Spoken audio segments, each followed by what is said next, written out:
Okay, we are live, I think.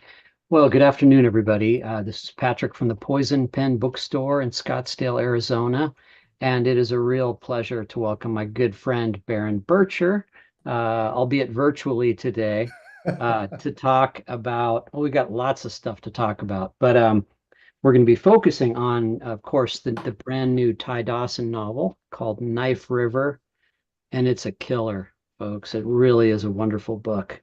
Um, and so there's so much to talk about with this book in particular too. Uh, but I wanted just for grins, I thought we'd go back and check out this baby. Take a little stroll down memory lane, and That's a blast from the past, isn't it's it? a blast from the past. And yeah, Baron sent me a you sent me a photograph of the two of us when you were here. What year was that? That 2000. was 2000. That was a ways back. I was in my playpen in the You corner. were. You were still in diapers, I think. I'm pretty sure. No. Well, let's see. Here we go. Sorry, I'm just switching back and forth. Yeah, for everybody watching on YouTube and Facebook, I am flying solo here, but please go ahead and put in your questions or comments, and I'll be happy to ask any of them. Um, but yeah, so the first book was Roadhouse Blues, of course, a Right. classic reference to the Doors. Right. And can you talk a little bit about just a little bit about the Mike Travis series and how you got Sure. started? Yeah. I had been in the music business for a good long while. I was a musician for a little while. I was a songwriter and performer and all that. Ended up being a producer for a bit and then an artist manager for quite a while. Um, so a lot of different kinds of experiences, and you get to meet all those interesting people, right? Yeah. Uh, but I did have the opportunity to meet Ray Manzarek, actually. Oh, I met really? him, yeah, I met him shortly after I wrote that book, and it was a real thrill for me to I'll actually had bet. he had a copy of it, so that felt pretty good. Uh, I wrote it because I had had this story germinating, I think, for gosh, a decade probably. And I just didn't know exactly how to tell it because I was a songwriter, which was kind of a short form situation, and this was going to be a book. I've been an avid reader all my life, so it was a little daunting to think about, just the sort of change of format. But I just sat down and did it, like so many of us do. When you sit down to do something you've never done before, you just plow ahead. And Roadhouse Blues was the product of that. And I got really lucky and found a small publisher out of Texas that really got behind me. And then bookstores such as the Poison Pen and some others really got behind me, and it was a game changer. And those were different days too. That was 24 years ago. Yeah, right. And then so you were how many Mike Travis books did you do? Five? There were five. Yeah, and they're about to be re-released. Oh, great. My present publisher picked them all up, and they're coming out. What's today? The 19th. They're coming out at the end of the month and coming out on audio in July. No kidding. So, yeah, so they've really ramped it up. So Mike Travis is going to come back to the landscape, and uh, So what in the books, what was his, because I know they all had a music tie-in. You know, you had the Roadhouse Blues, then you had Ruby Tuesday, um, and they all had a music tie-in of some sort. Can you just kind of mention a little bit about how music played into the classic sort of detective I PI kind theme? of I kind of did it for my own self, just so that I always had a frame of reference and that I would kind of stay within the lanes of the framework of the book I was trying to write. So I always came up with a title first, Okay. and I had the story to go with.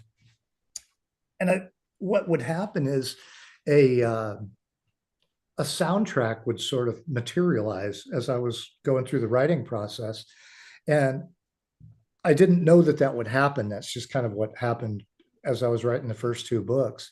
And I thought, well, don't, if it ain't broke, don't fix it. So I didn't. And I just kept doing that and kept using musical references and kept using the same kind of process, I guess. And it really worked, especially for the Travis series. It was hard boiled, uh, set in Hawaii in contemporary times, which is very, very different from the Dawson series, which is set in the 70s and set in Oregon. It's very rural. These are very different settings. But I've always been a big fan of both Westerns, well, historical fiction, Westerns, all of that, Yeah. as well as hard-boiled stuff, which I learned mostly at the doorstep of the Poison Pen. And I just wanted to write one. I wanted to do so in the worst way. So I got, like I said, I got really lucky, and it happened. It got finished, first of all. That was the first miracle. There's a good line in the new book where Ty says um, something about how when people say luck, they usually have put in a lot of hard work, you know, Yeah, to yeah. get The to old that. adage: the harder I work, the luckier I get. Yes, exactly. Right. Yeah. Well, then you were living in Hawaii for quite a while too, right? Yeah, lived there for about 15 years on the Big Island in Kona. And I really wanted to have an excuse to dive into the culture and try to be authentic to where we lived. I came from Southern California, uh, so it wasn't wildly different in terms of weather and what have you. But the culture of Hawaii for a permanent resident is really quite different, and as it should be, as Hmm. everywhere is. Uh, but I wanted an excuse to kind of delve in. And Mike Travis, being a relocated, retired LAPD homicide detective, moving from LA to a small town in Kona, thinking that he's out of the business and he's going to charter a sailboat and be left alone. That does not happen for him that way, and he gets kind of drawn back into some crimes he did not expect to be involved in, which tangentially involved Jim Morrison, hence the title Roadhouse Right. Blues. Right. Well, when you look into the lives of, and being around all these musicians, I mean, there's so much, their lives are so interesting, or can be anyway. An Yeah. awful lot of tragedy too, that goes kind of like the flip side of all the glamour and the high life and all that. And you probably find that with a lot of artists in general, but especially in the music culture, there's the Yeah, I flip think that side. the performing arts probably demand a slightly different I don't know if it's accountability, but there's a different presence and so forth that and different expectations of you to be places and to be doing certain things uh, that actors and musicians have to bring to the party every time they perform, whether you feel like it or not. And I guess writers, whether it's songwriters, playwrights, book authors, whatever, sort of have to do that, but it's a lot more forgiving because you could go back and re-edit and re-edit and re-edit. You can't do that with a live show.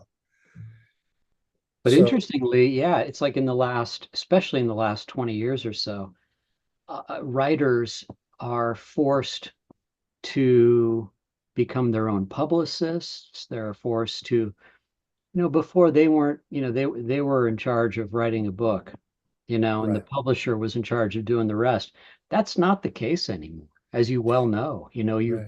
You're, and so you see, writers who really aren't used to being out in the public eye, they're much more comfortable and much more comfortable being by themselves in a room creating. And sometimes it's not quite the best fit for them to have to go out and do all their, publicity and whatnot. It's a different structure, and now it's a different structure yet again. Back Right. when we first met 20 plus years ago, it was very much the way you just described, and there were honest to God book tours going on, and Publishers were sending authors out on the road and having stops, and you had Hmm. publicists, and all of that stuff was coming from your publisher. Even the little guys were kind of doing that. It's the digital age has changed that whole game a It really lot. has. It really And has. well, and you see it with feet on the ground every day. I mean, the bookstore business has to be wildly different than it used to be. It is. Yeah. For in most ways, it's good. I mean, here we are talking, and instead of just people in our immediate area getting a chance to listen in, I have some friends, one of them's in Florida, the other one's in Idaho, and there are people all over the world that tune in. And so in that sense, it's really positive, Yes. In some cases, I know we usually like to do our events in person. Right. And it's still, I prefer that. Right. I do But too.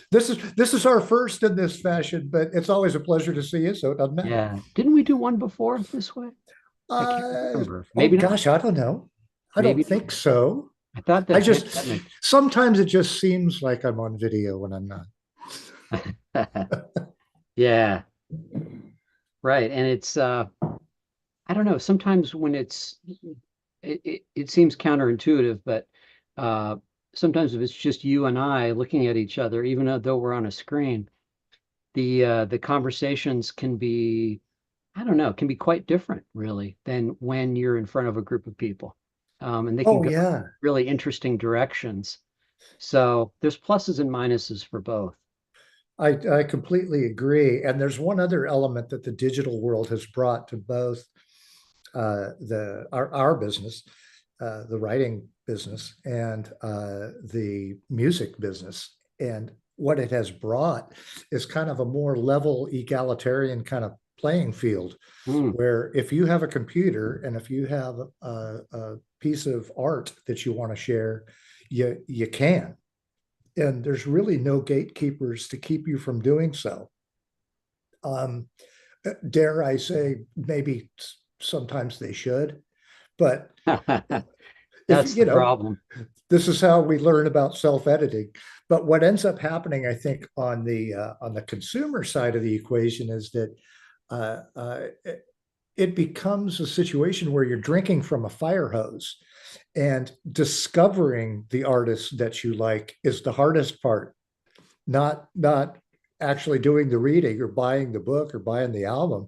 It's just finding in this whole plethora of brand new artists that you've never heard of, Right, there's probably a handful that you would really like, but how are you supposed to find them? right. Exactly. But And situations like what we're doing right here in book business, game changer. for sure. Yeah. I wish I had invested in Zoom a couple of years ago. I don't know if it's a public company, but um, yeah, so the pandemic, it brought some really nice added benefits other than, the horrible pandemic itself, but it Right. forced us to uh, very quickly, up our game. And, we've been doing some version of this for a long time, but nothing like now. Yeah, well, it's really been something to watch your personal trajectory, because you've always been very, very good at this. But it's a different game to be in person than it is to not be, isn't it? It is, yeah. And being sort of and not, then we'll get to talk about the books, but being an introvert by nature, it's taken me Right. some time to really feel comfortable, because it's like, oh my God, I'm so exposed all the time. And there's something about that I kind of still every once in a while it kind of gets to me. Well, the But good news is, Patrick, you're very good at it, so you don't have to worry about well, thanks. Um, yeah. Well, I mean, let's talk a little bit about the new book and also the series in general, the Ty Dawson series. Um, you have an intimate connection to this part of the country, right? I mean, did you come from a ranching family? I guess I never really it. knew your personal backstory. I was raised in a small town in Southern California when there still were such. San Juan Capistrano, where the swallows come home every year. I was born and raised there, and when I was there, it was a very agricultural world. Uh, Cattle, sheep, a lot of strawberries and beans and all kinds of stuff, a lot of open land. Mission Viejo Ranch, thousands of acres. The Irvine Ranch, thousands of acres. There was a lot of open space. And the added advantage of being right on the coast. So you had this interesting surf culture that kind of crept into the cowboy culture. And rather than being a clash, it was kind of a melding Hmm. that I always found very, very interesting. Now, my family, we had a small ranch. We were involved with horses and was surrounded by nothing but agriculture and cattle that belonged to other people. Uh, but I learned how to ride and saddle a horse and do all of that stuff when I was, by the time I was 5, I was saddling a pony, and you better get it done yourself or they're going to leave you behind. And I liked it. It was a great way to grow up, and there was a lot of elbow room in that sense. And California, as so much of our country, changed very, very rapidly due to a whole number of things. But I grew up in the 70s, and I experienced a lot, all those changes that happened, starting with, the Summer of Love in 67 and 68. Then we had Woodstock, and then we had campus riots and burning draft cards and a war in Vietnam. And there was a lot of stuff going on that the adults, our elders weren't prepared for. There was no antecedent for it. And it really made me reminisce somewhat before writing the Ty Dawson's series, if I may digress just momentarily here. Please. Uh, my dad had fallen ill. This was back 10, I don't know, a few years ago, whatever, number of years earlier. And we began to have a lot of heart-to-heart conversations just about fun memories and other things and just life. But as the youngest kid in my family, there were a lot of things that were sort of mysterious to me in my own growing up. And it was fun to sort of ask him, what was it like to be a 40-year-old man? That is not an old man. It is just sort of, in our culture, it's kind of an adult in full. And he had 3 kids that were in the teenage years. And all of a sudden, everything he knew about his own growing up had changed. It wasn't the Eisenhower era anymore. It wasn't even the Kennedy era anymore. This was, nobody's ever seen it before. So for him, it was a little scary and it was a little off-putting to see all the long hair and Was he different. was he a World War II vet or a Korea vet? He was a Korea era guy. He's very much, Ty Dawson's very much drawn from uh, my dad's, I'll just call it a cutout. Ty's a very different guy than my dad as well, but his age and his life experience mirror my dad's because I found it fascinating. Yeah, so he would have been 40 in the 1970-ish or something Yeah, like that. about, yeah, between 68 and 70 is what I figured. Yeah, I have little bios for every character in the book, and they all have a birthday and all of that stuff. I should be able to tell you that right off the top of my head, but I want to say that Ty was born in like 30, what would it be? 33, 34, something like that. I So can't, if he was I'd have to 18 do or the math. 19, yeah, if he was 18 or 19, Viet or Korea was what, 52, Yeah, 53, early 50s. early 50s. Yeah, yeah. Right. And, Yeah, and so then, I saw a great interview with George Carlin, and who was a huge hero. I miss yeah, him dearly. I do too. Um, but he was talking about in like 1967, 68. He's like, I was in this weird limbo space. I was 30, 30-ish. And he was just talking about making his transition from the very, kind of more conservative Jack Benny style comedian to embracing the counterculture himself. And he's like, I'm 30, my generation's at war with the kids who are 20, and making that decision. Um, but yeah, that would be really stuck between two Well, very different worlds. do you don't trust anybody over 30? Yep. People wore buttons that had patches on their clothes that said that, and they meant it. I remember when George Carlin had short hair, and then he didn't, and he was Right. a very different guy, and the culture worked its magic on him, Yep.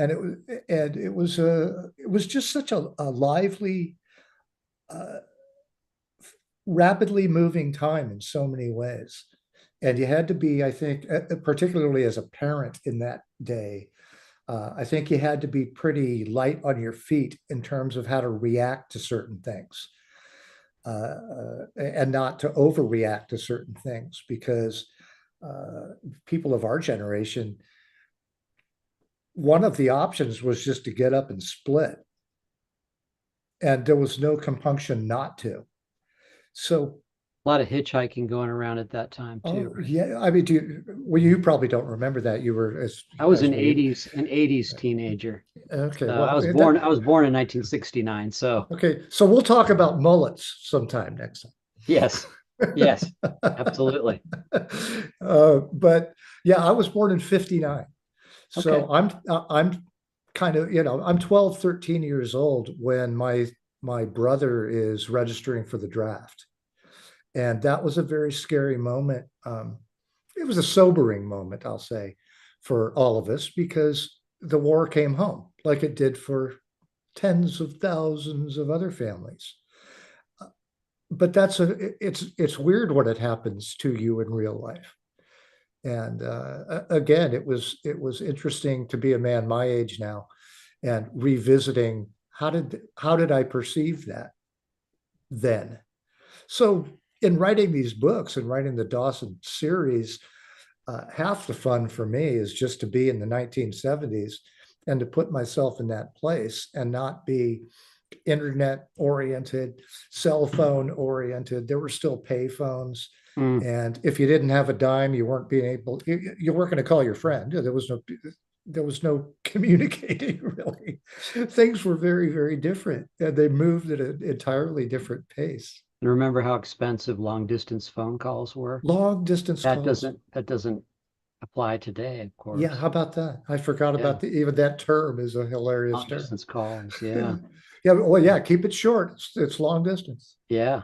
Yeah. Um, all the volatility. Well, let me see.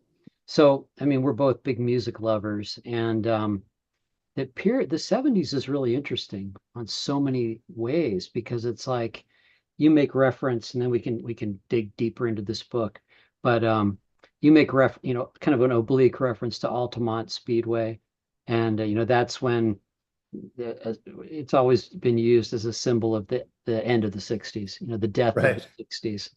That sort of much more hopeful, sort of utopian, we're going to change the world, flower power, all that stuff kind of slowly. And then you get into the 70s and it's sort of everybody who's tuned in, turned on, and dropped out is getting burned out, and harder drugs are, the norm, and heroin and Rampant cynicism about everything from politics to religion to family life.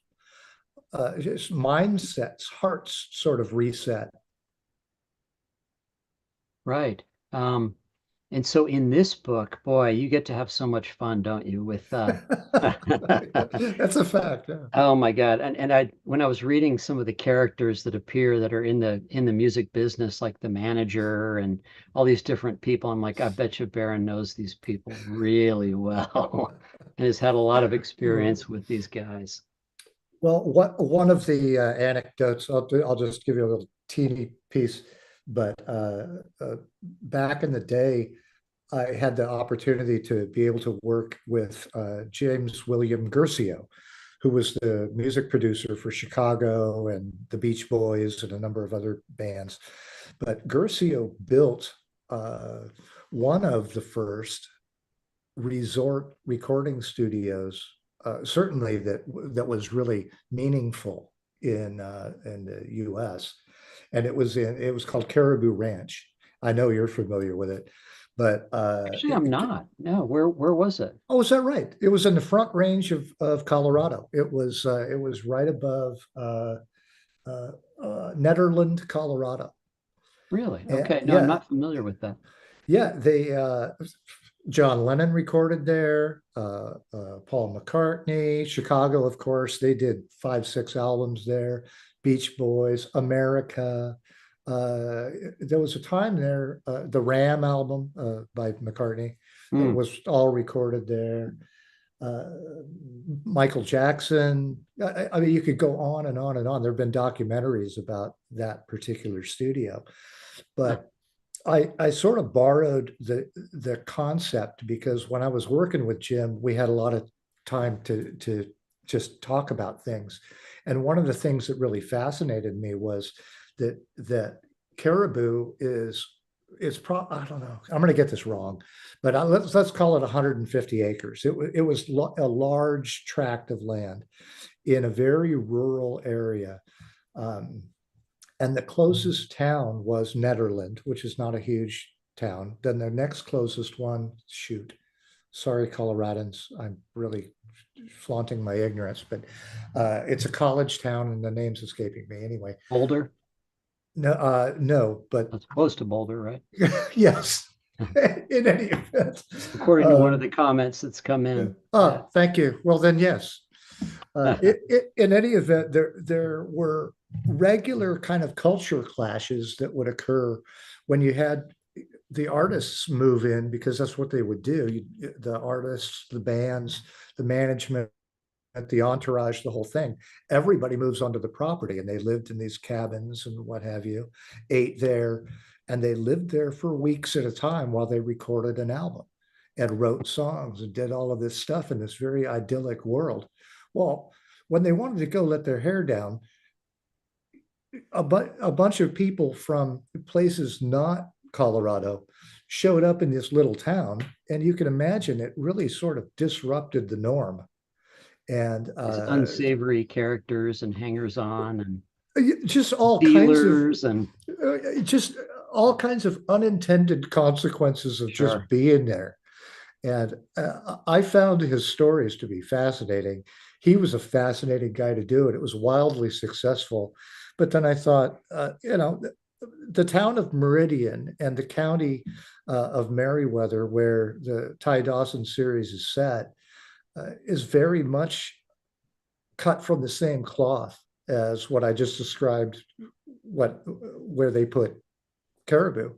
And I thought, well, this is a very interesting cultural time to be having to deal with all of all of the social stuff we just talked about, but Hmm. now all of the sort of cultural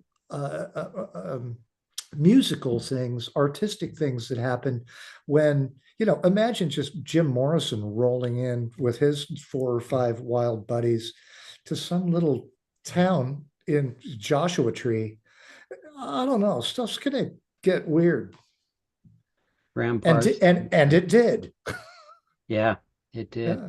And there was that kind of interesting, you know, outlaw country before they called it outlaw country. Mhm. Um, and rock kind of that that era, with the Burrito Brothers and but then people like, the whole glorification of the long haul trucker, with Right. like the Jerry Reed and Smokey and the Bandit and Waylon and all those guys were kind of they were rock stars in a certain way, Mhm. so the rock world and the country world intersected.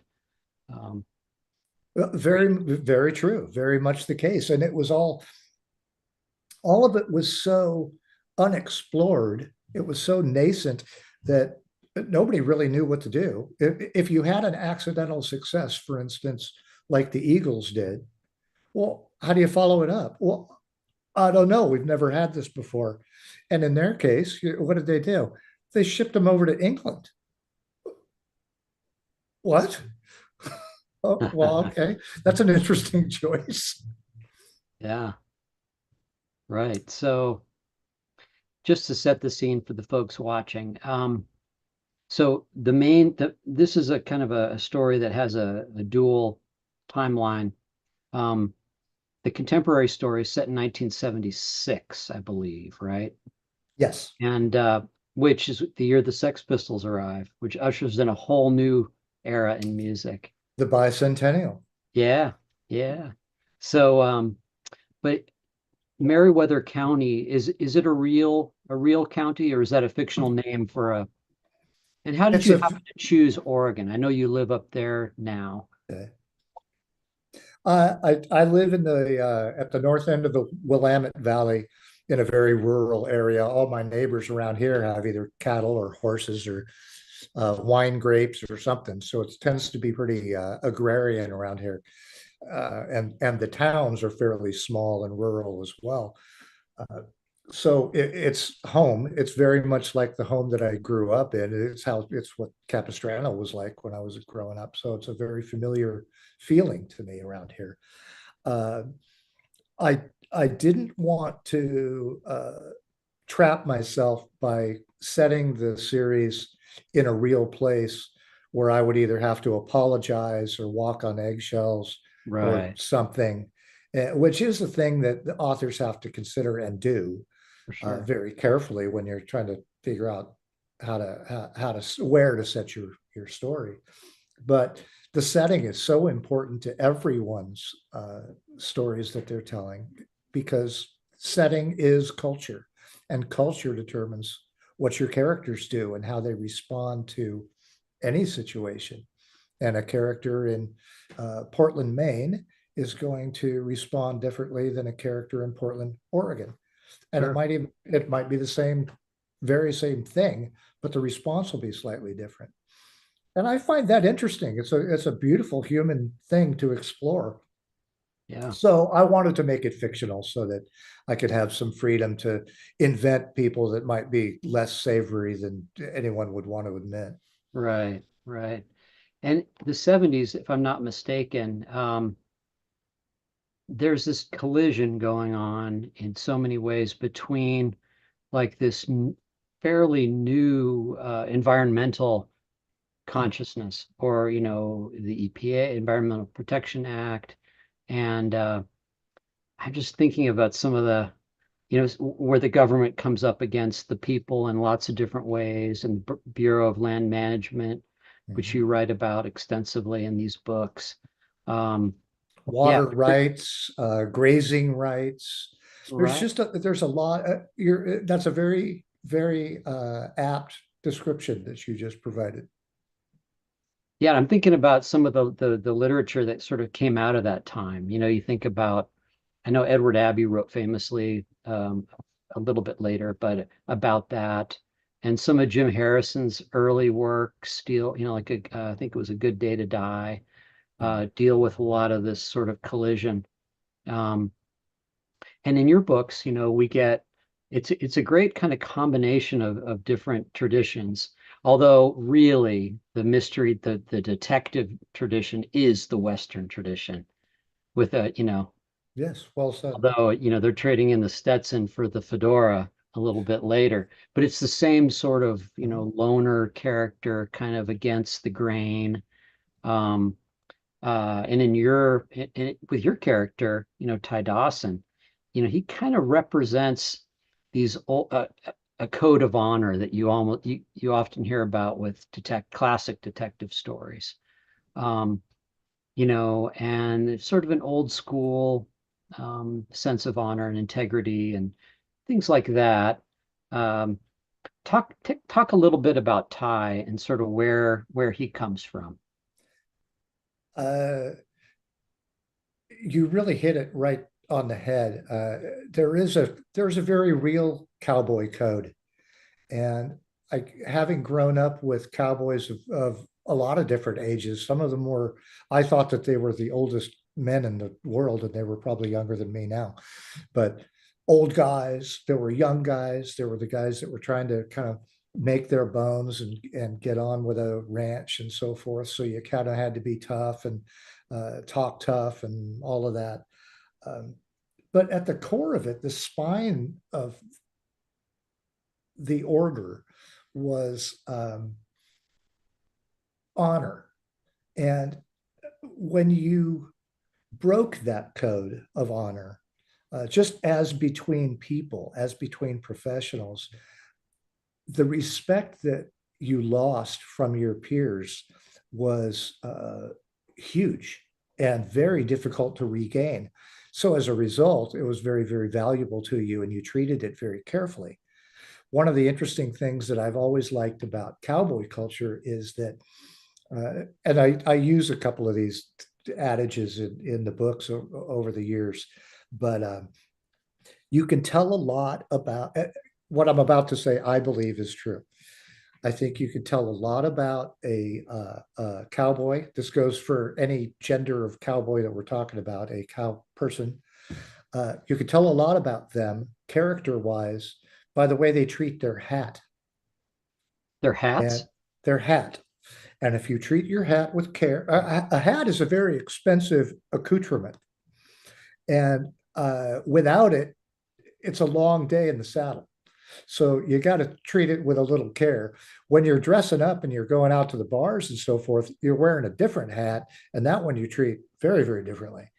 And you put it on its crown, and you don't mess with it too much, and you shape it just so, and you take good care of it and dust it off, and you take care of your hat. More importantly, you take care of your horse and your dog and your people. You just took care of the lives who were trusting you to do your part.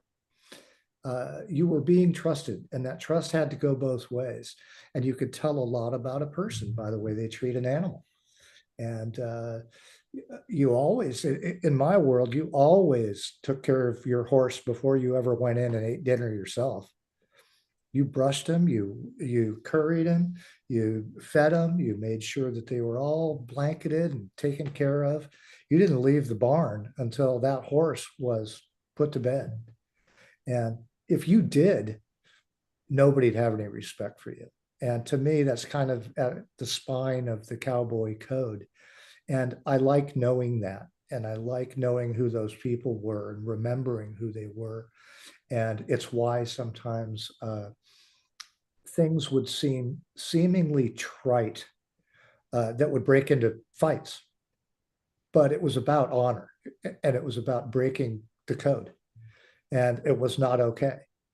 And I think we behave a little bit differently now, and I don't Yeah. know why. And that's not for this discussion today anyway. But uh, it's it's an interesting aspect of the cowboy world, and it still existed in the '70s. Frankly, it still exists now.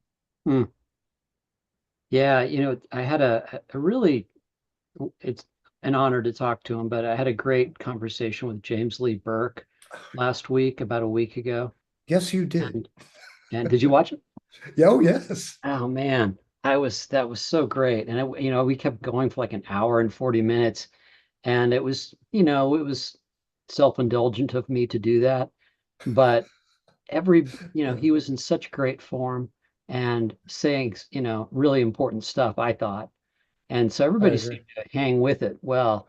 But towards the end of the program, he said, you know, we were a better country when we were poor, which I thought was interesting. He was talking about coming up out of the Great Depression and how everybody there was a certain amount of code there. I think he was just comparing Mhm. it to all the Well, I horror. think the distinction that I draw right away when I hear that is, there's a difference between uh, the expectations and entitlement that we Yeah, kind of feel that is we're born with now, where the people that went, I wasn't there obviously, so I don't know, but the older people that went through the war years and the depression and all of the deprivation that went with that, right. um, appeared to have a different sense of appreciation.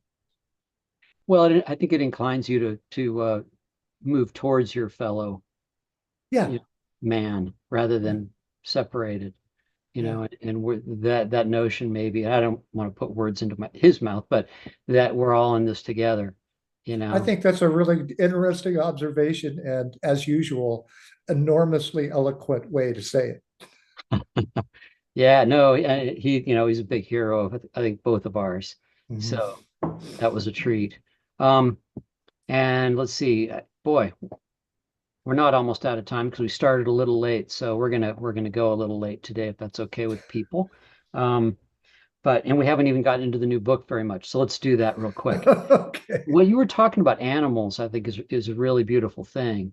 And the book kind of starts with a very symbolic act Mhm. of involving an eagle. And I don't know, I mean it's really early in the book, so maybe do you think it's okay to mention it? Oh, certainly, certainly. Yeah, that's not a spoiler. Yeah. Why don't you tell them set it up? Uh, there, this is appalling. So prepare to be appalled. Uh, but back then, and I want to say somewhere between the 50s and the 70s, it was not unheard of to hunt for things from helicopters and airplanes. And when I say hunt, as all the sport has been leached from the activity when you're hunting for things out of a helicopter. Uh, this book begins with something that actually did happen, and it happened repeatedly, particularly along the Canadian and American border, where people were hunting for eagles, bald eagles, out of helicopters. I mean, it turned my stomach to Of hear course. about that, and I thought, you know what? What better allegory to Yeah. use for a mindset than that? And for those of you who really despise reading books about animals being abused, this isn't that. It's there is none of that. I don't tolerate that in my stories, and I don't want to read it either. No. But it was a catalytic event that kicks off a story that does what I like to do best in the books that I write, and that is just start kicking over dominoes. And you can't always predict the butterfly effect of any act that one makes and where it might end up. And even these relatively, I won't call it a small crime because it's a horrific crime, but it has a very small footprint, this thing that I just described. And yet it rippled through decades of a story. Yes. And that was the story that I wanted to weave, is to take a small footprint event and just test it and watch what it does to lives and watch what it does to people's characters when they have to start. Some people respond by owning it and saying, wow, I'll never do that again. That was horrible. Other people will lie about it and cheat about it and continue to do it. You just don't know. And all of those actions have their own ripples as well. And that's my favorite part about writing thrillers, is Mm, because it is kind of thrilling to know that people are wildly unpredictable. right. And who knows what we're all capable of if under the right stressors. Yeah, exactly right. You'd like to And think that, you know, you but might not even know what they are, yeah, the stressors themselves, until you that's encounter true. them. That's And true. you might surprise yourself. It's the best part. It's my favorite part of having the privilege to write books, is just that. So just briefly, the there is a new studio complex, kind of like the one you just described in Right. Colorado, that Mhm. has appeared out in a very remote part of the Meriwether County, Right. off the beaten path. And the producer, Len, is it Len Kanan or Kanan? Len Kanan. Len Kanan. He owns the place, right? Correct. Okay. And then we meet this character, Ian Swan, who has arrived on the scene to do this, record his album.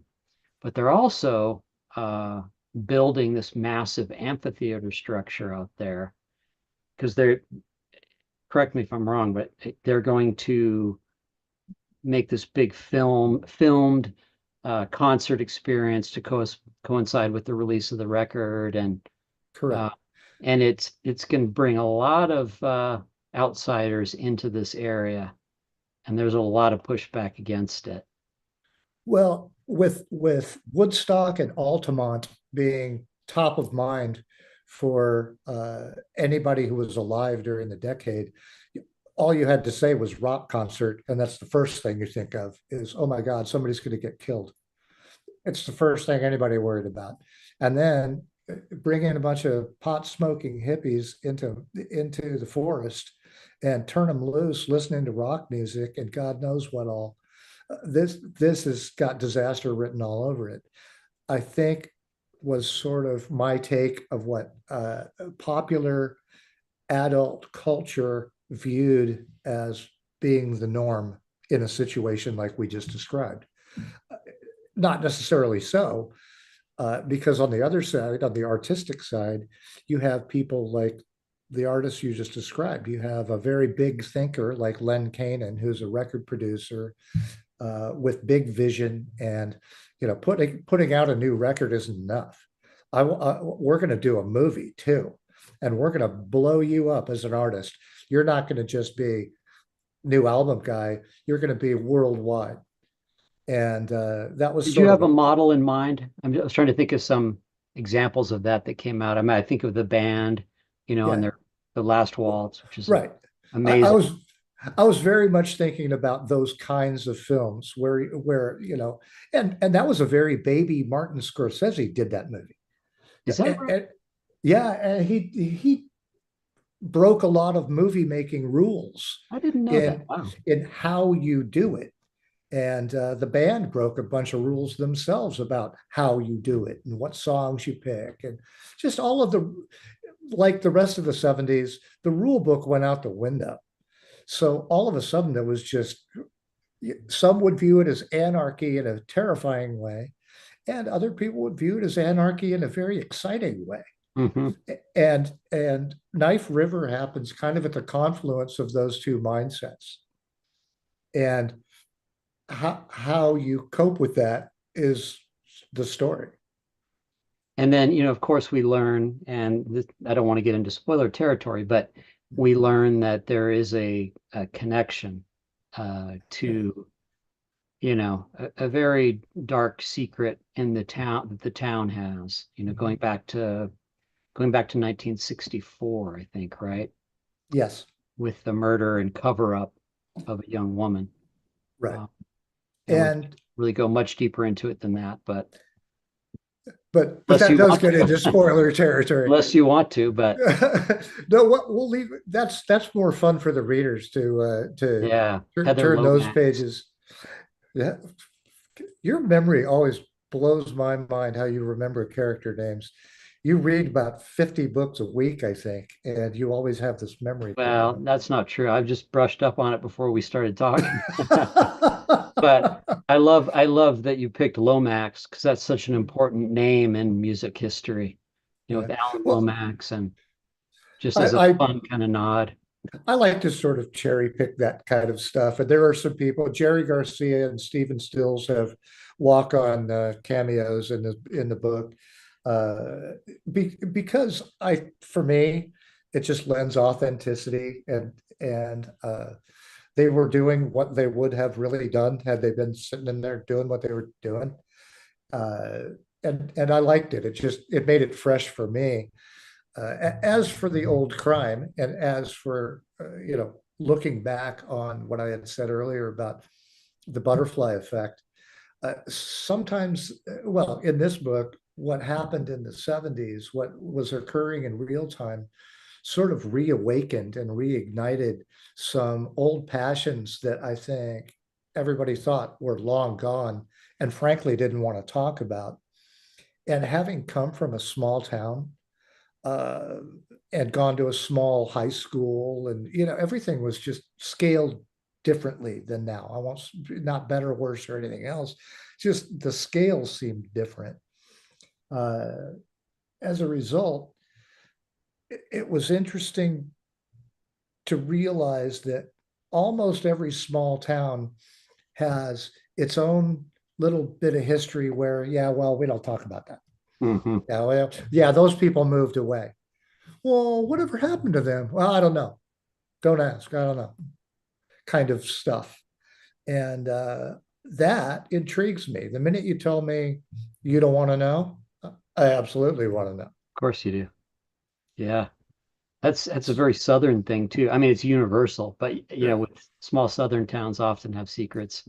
Well, it's that gothic element Right. of the noir mystery world, and I swear I can't get away from it. I really like the intrigue involved with that, and Yeah. the interwoven nature of humans. And as hard as we want to try not to interfere or whatever, we can't help it. Mm.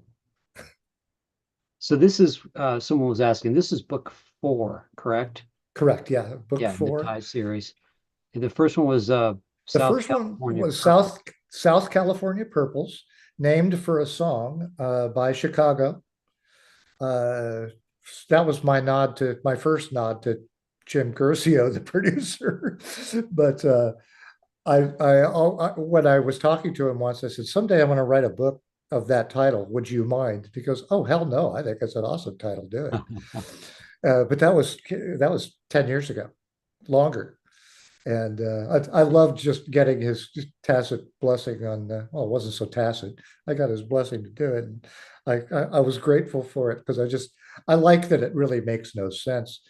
That book, however, that was born from a real story that I remembered from my childhood when there was a scare that was pervading our little town, San Juan Capistrano and San Clemente and Newport Beach and Laguna Beach, all the places that surrounded where we were. There was a very public scare that had been asserted that the Hells Angels were coming through and lock up your daughters. It's not going to be good. And everybody believed that it was so. And I think actually it may have happened in some scale. I'm not completely Jeff certain. Parker wrote a book about that. T. Jeff Parker. Did you know I, that? I thought I had read all his books. I love Jeff's books. Yeah, Which no, one? he wrote a book that is set, I think set in 68. I might be wrong about that. That would be about the right timing. Yeah. And it's the same. No, it's great. It's set Well, down. it happened though. I mean, he was there at the same time I was there. We grew up right in the same backyard, Right. and it was a very real thing. And I remember my parents were very upset about the probability that this could end up being a crap storm, and it wasn't going to be nice. So Wow. anyway, that was the sort of the spinal column that forms South California Purples. But there again, ripples come out of the main story, and it becomes more, I hope. So that one, South California Purples, what year was that? Was it the same year? No, that starts in 72. 72. Yeah, So then there was 72. Fistful of Rain. Fistful of Rain is starts pretty much where the other one left off, 72, 73. Then we kind of jumped forward for Reckoning, the third book in the series, because I wanted to take advantage of a couple of real historical events, political events that were taking place in Oregon at the time that had to do with water rights and some other stuff. And I felt I owed some authenticity in terms of, not being anachronistic about it. Right. So what kind of research? I mean, when you're approaching these books, obviously, getting back into the mindset. of the 70s. Have you noticed also, or often when people write, you have to be really careful, of because there are certain anachronistic expressions that will sometimes creep in. You're like, did they say that in the 70s? I'll have to check that out.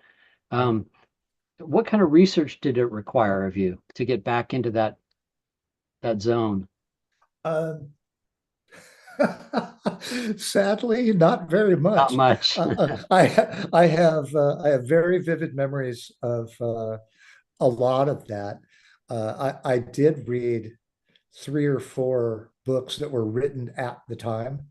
One of them, for example, was is called Super Cops. They made a horrible movie out of it. Hmm. That was a true story about a couple of kind of rogue, I think they were New York cops. Uh, in any event, I kind of wanted to just read it for stylistic purposes. What was it like? Because I was kind of young, at the time. So it was interesting because I didn't want to make those mistakes, saying the wrong kinds of expressions, or, God forbid, the wrong kind of car or the wrong sort of telephone or whatever. Right, right. But But just much kind of of, that is just drawn from life. sure. And Yeah, I I do mean, try to stay at about 30,000 feet on this stuff and not get too far into the weeds because I really don't want to. I don't want to have my story pulled apart because I used the wrong brand of tires on a car. mm, You know what I mean? Don't do that. yeah, right, exactly. Exactly. But capturing the feeling that was in the air and what was Yeah. the public consciousness, all these different, forces at work. I think you do it so beautifully. Thank you. That's a high praise indeed. Thank you very much. Where are you going to go next? Uh, I'm working on the next one. What can I tell you about it? I'm right at the part of the writing phase where I'm about to weave in uh, the the B and the C plot that I didn't really know I was going to have yet. So I can't tell you that much about how the weaving is going to work, but the uh, the A plot is set in this. It picks up exactly right where Knife River ends from a chronological point of view, and it deals with again a contemporary to the times crime that initiates all kinds of questions about people that you thought you knew and people that you thought you trusted, and dealing with, I thought things would always stay the same. And we all know that they don't, but you Mm. never know when they're going to surprise you and change on you. And this book explores that a little bit. Do you have a title? What was that vague enough for you? No. Yeah, I do. The title, it actually just changed. Maybe I shouldn't tell you because I was working under this one title for like 6 months, and I just told my wife a couple of days ago, I think I'm changing the title of the book because of one of the B stories. I thought, you know what? I like this other title better. Okay. And could But that influence the way you think about the B plot, with this kind of a new title in mind? it, for whatever reason, yeah, I think it does. I think I know for me, The unconscious titles kind of, titles inform the feeling of the book. I mean, right down to word choices. Uh, to me, they're really instructive, and that's why I like to start with them and not just, when people talk about, yeah, I'm a pantser, well, guys, there's some people that do it super well, and when they talk about how to do it, I'm kind of jealous because I think, oh, I couldn't do that. That's I have to know where I'm going. so you're a plotter. Definitely. Yeah. Yeah, definitely. Because, well, for me, I don't know, I don't know where to put the punctuation marks unless I know what's going to happen next, right? I don't Right. know where does the big reveal happen if I don't know. I don't know what tomorrow brings. Yeah. Now, Yeah. other people do, and that was not a put down of those who do it the other way. I No, just I everybody's just don't different. know how to do it. Right, right. Um, have you ever tried? Yes. You have? Yeah, and it was a very unpleasant experience for me. I didn't like it. It wasn't any fun. And Really? Did you kind of write yourself into a corner that you didn't? oh yeah, every day. Yeah. And what was worse for me was the waking up in the morning and scratching my head, wondering, well, is he going to live or die today, or what's happening today? I That uncertainty sounds like it would be fun, but Kind of trying kills to it for you. trying to craft a novel that was going to have an ending point where people go, "Oh, cool, that's great. I didn't see that coming." Well, you know, I don't know how to do that and wing it at the same time. Yeah. Yeah. For the writers watching, what you said was interesting about the A plot, the B plot. What is your basic structure in your head? How many elements go into a book? Main Um, elements. Plot wise, three at the most. I like two good solid ones that don't always they're not always recognizable as related to one another right away. Those are my favorites. Okay. Uh, um, but I always like to have, kind of C and D elements that are far more character driven, where you learn about a character or something happens in a character's life, often a secondary character. They become more fully fledged when real life things happen to them and you feel for them. They make me feel more like they're real. So just to kind of look at the structure, the bones of Knife River. When you think about that in your mind, what was plot A, what was plot B, and what was plot C? Well, interestingly, I thought plot A was the one we already discussed about the eagle. And I thought plot B was going to be about uh, the crime from another time.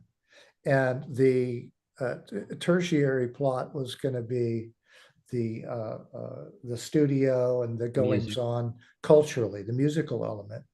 And as the story told itself to me, the importance of those things relative to one another and how many pages they occupied changed. And it wasn't exactly as I had expected, but the end story, as ironic as this may sound, or as antithetical as it may sound, uh, uh, the end story was exactly what I had in mind.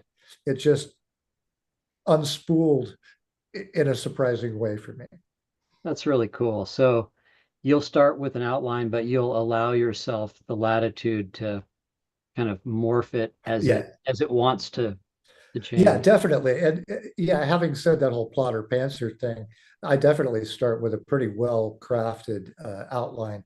But every now and then there is a push and there is a feeling that just tells you you're not going far enough into this thing, or you're going too far into this other thing.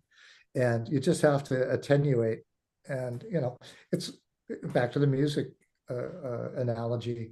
It's like recording an album. You just kind of like, wow, there's too many vocals on that track. We gotta pare that down. And to me, a book touches a lot of those same bases. Hmm. You just have to feel the art. And some books really want you to do that, and some books really don't. They want to be spare. They want to be lean. There does seem to be this really interesting alchemy with making a record, and how let's take the drum sound down a little bit here, let's do that. Yeah. I mean, there's such an art to that. There is, and yet it's purely visceral, and there's no right answer. And you'd produce a record differently than me, Sure. and differently than the next guy. They would all be different. They would all sound slightly different. And isn't that interesting? Because you're just recording the same song. Right. Why, why, why does that happen that way? Well, that's the art part. Yeah. Right. Well, before we wrap up, it's been so much fun talking with you, as always. Is your lovely wife? I can feel her presence close by you. She is. She's just in the other room right there. Yes. Thank you for asking. I'll tell her you said Christina. hello. Yeah. We always have you and I always have great fun, and we always end up talking about music for hours and hours Yeah, after yeah, the book signings. for And sure. big shout out for to you for turning me on to Can. Oh So yeah. thanks for that. That was my newest find. So and Thanks. my return favor for you and for the listening audience, if you enjoy just kind of out of the ordinary instrumental music, there's a band called Porcupine Tree, and they did an album called what is it called? Oh shoot, I just lost it. Uh, the main song on this album is called Mesmer, and Mm. it's a three-part song that takes up most of an album. I can't believe I just forgot the name of this record. In any Porcupine event, tree. Porcupine Tree, and look for a song called Mesmer, like being mesmerized. Right. And it's it is unusual, but not impossible to listen to. You know how some records are like, no, that's just noise. Yeah. It's interesting stuff. Anyway, Yeah. that's the musical bonus round that we fall into when you and I start talking.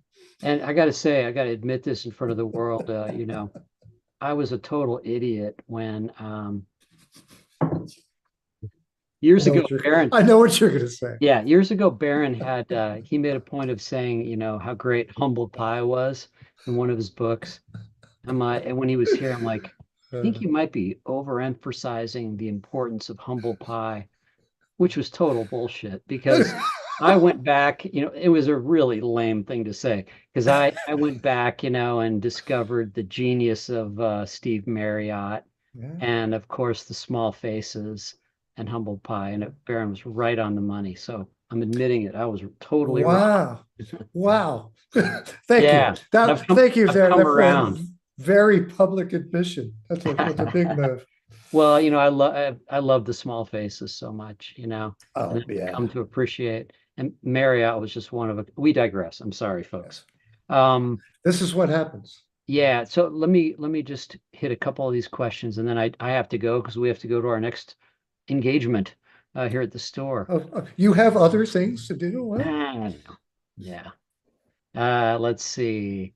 Okay, Jane wants to know, can this book be read as a standalone? definitely. I think so too. And I like to believe that any of my books can be read as standalones.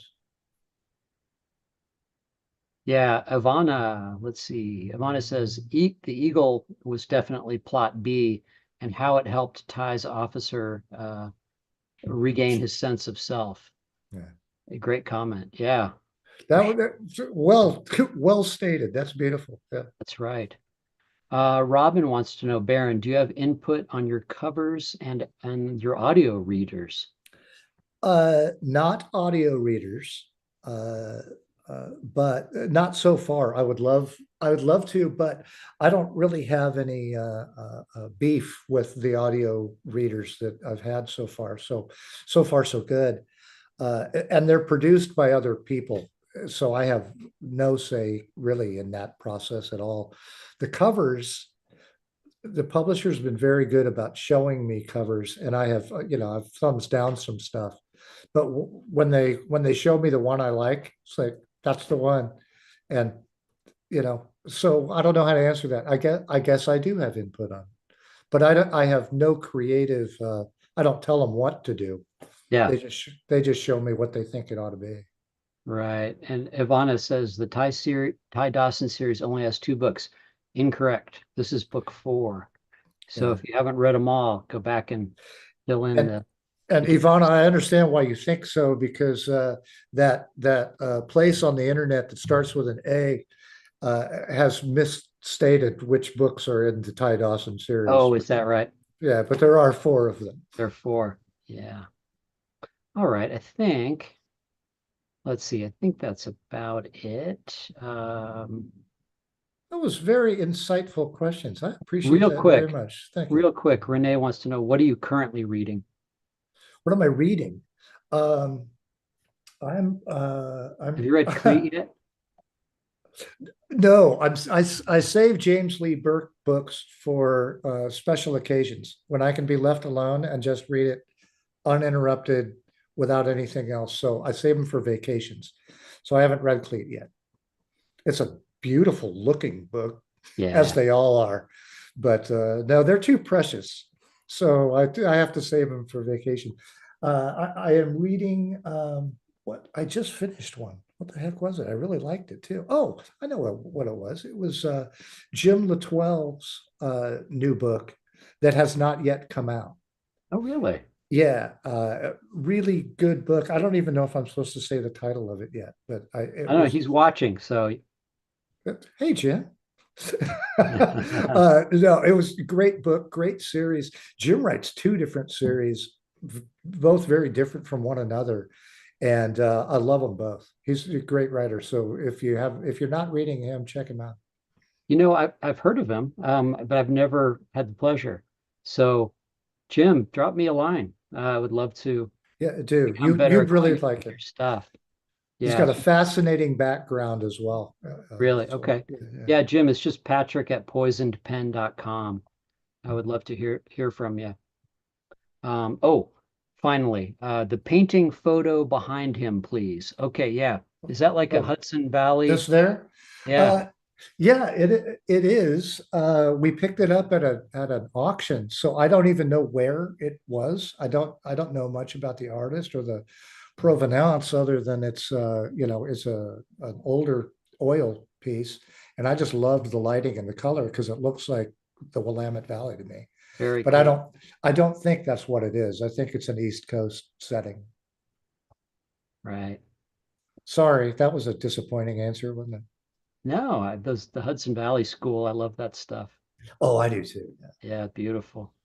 Yeah. All right, gonna have to run, but thanks everybody for tuning in.